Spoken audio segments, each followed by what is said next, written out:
రెండు తెలుగు రాష్ట్రాల్లో డిజిటల్ లావాదేవీలు దేశంలోనే అత్యధికంగా జరుగుతున్నాయి. తెలంగాణ, ఏపీ రాష్ట్రాలు దేశంలో మొదటి 2 స్థానాల్లో నిలిచాయి. ఇటీవల రిజర్వ్ బ్యాంకు విడుదల చేసిన గణాంకాలు ఈ విషయాన్ని స్పష్టం చేశాయి. తెలంగాణలో ప్రతి 1000 మంది జనాభాకు 2210 లావాదేవీలు, ఆంధ్రప్రదేశ్లో ప్రతి 1000 మంది జనాభాకు 1839 లావాదేవీలు జరుగుతున్నట్లు స్పష్టమైంది.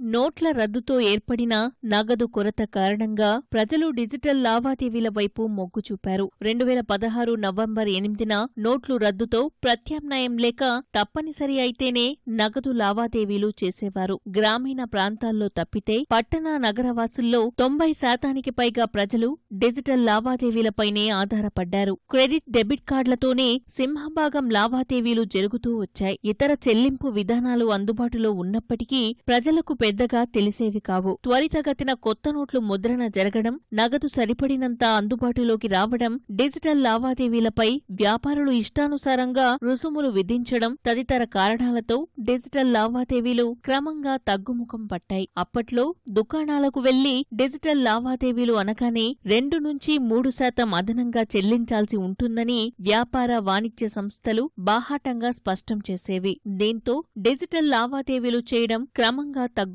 వచ్చింది. ఈ విషయాన్ని దృష్టిలో ఉంచుకుని 2000 రూపాయలలోపు డిజిటల్ లావాదేవీలు చేసేవారికి సంబంధించి పడే అదనపు భారాన్ని 2 ఏళ్లపాటు భరించనున్నట్లు కేంద్ర ప్రభుత్వం గత సంవత్సరం డిసెంబర్లో ప్రకటించింది. 2018 జనవరి నుంచి 2019 డిసెంబర్ వరకు ఇది అమలులో ఉంటుంది. దీంతో తిరిగి డిజిటల్ లావాదేవీలు క్రమంగా పెరుగుతున్నాయి.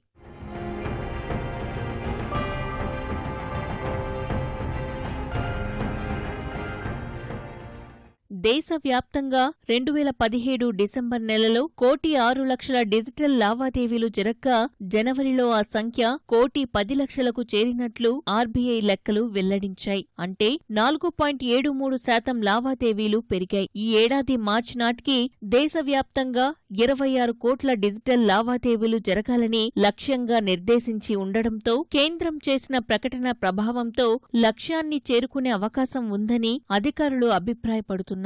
ఇక రాష్ట్రాల వారీగా జరిగిన లావాదేవీలను పరిశీలిస్తే తెలంగాణలో ప్రతి 1000 మంది జనాభాకి 2210 లావాదేవీలు, ఆంధ్రప్రదేశ్లో 1839 లావాదేవీలు జరుగుతున్నట్లు వెల్లడైంది. ఈ 2 రాష్ట్రాలు మొదటి, ద్వితీయ స్థానాలను దక్కించుకున్నాయి. హిమాచల్ ప్రదేశ్లో 1532, గుజరాత్లో 1053 లావాదేవీలతో 3, 4 స్థానాల్లో నిలిచాయి. 2000 వరకు చెల్లింపులు చేసేవారికి చెందిన మర్చెంట్ డిస్కౌంట్ రేట్ ఎండీఆర్ను కేంద్రం భరించనున్నట్లు ప్రకటించడంతో క్రెడిట్, డెబిట్ కార్డులతో పాటు యూనిఫైడ్ పేమెంట్స్ ఇంటర్ఫేస్ యూపీఐ లేక ఆధార్ ఆధారంగా జరిగే లావాదేవీలు జరిపే విధానం, unstructured supplementary service data, USSD, prepaid payment instruments PPI, అంతర్జాలం ద్వారా చెల్లింపులు రానున్న కాలంలో విరివిగా పెరుగుతాయని అధికారులు అంచనా వేస్తున్నారు.